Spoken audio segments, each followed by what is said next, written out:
আজকে বানাচ্ছি চিংড়ি মাছের মালাইকারি। নিয়ে নিচ্ছি নারকোল, নারকোলটা কুড়িয়ে দুধ বার করে নিচ্ছি এবং টমেটো পিউরে বানিয়ে রাখছি। কড়াইতে খুব অল্প তেল দিয়ে চিংড়ি মাছগুলো প্রথমে হালকা ভাজা করে নিতে হবে। খুব বেশি কড়া করে ভাজা যাবে না, হালকা ভাজা করতে হবে। কড়া করে ভাজলে মাছের স্বাদ চলে যায়, তাই চিংড়ি মাছগুলোকে খুব হালকা ভাজা করে তুলে নিতে হবে।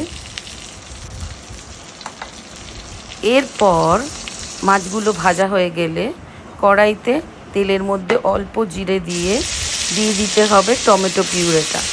4টে টমেটোর পিউরে করা আছে, সেই টমেটো পিউরেটা দিয়ে দিতে হবে।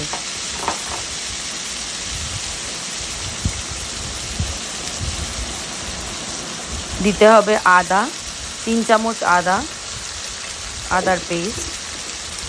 দিতে হবে রসুনের পেস্ট 1 চামচ মতো।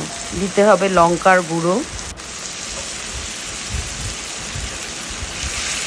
মাছে যা হলুদ ছিল তাতেই মোটামুটি কাজ হয়ে গেছে তেলের মধ্যে, আর বিশেষ করে হলুদ দিতে হয়নি। এরপর মশলাটা খুব ভালো ভাজা হয়ে গেলে মাছগুলো দিয়ে দিতে হবে এবং একটু নাড়াচাড়া করেই মাছগুলোর সঙ্গে মশলাটা যখন লেগে যাবে তখন দিয়ে দিতে হবে নারকোলের দুধটা।